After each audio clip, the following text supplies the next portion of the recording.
டாம்க்கு இந்த பால் கூட விளையாடணுன்னா ரொம்ப பிடிக்கும். அந்த பால் எடுத்து வச்சுக்கிட்டு தாடானா தரவும் மாட்டான். வாங்க போனால் கையை வச்சு மடக்க வேற செய்வார் அவர். அவரை பிடிச்சி இழுத்து வாய்க்குள்ளே விட்டு அந்த பாலை எடுத்தால் தான் அவன் கொடுப்பான். அதை இந்த பாலை தூக்கி போட்டால் எப்படி ஓடுவார் மட்டும் பாருங்கள்.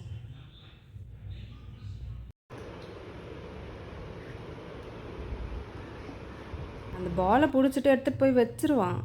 வச்சுட்டு நம்மளாக போய் அவன்கிட்டேருந்து வம்பிடிச்சு பிடுங்கணும் அப்படின்ட்டு சொல்லுவான்.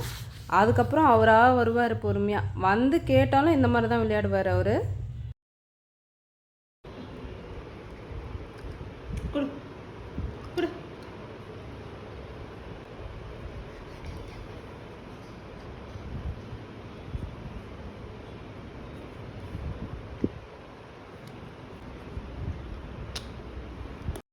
அந்த பாலை கடிச்சு கடிச்சு அந்த பாலோட ஷேப்பே மாறிடுச்சு.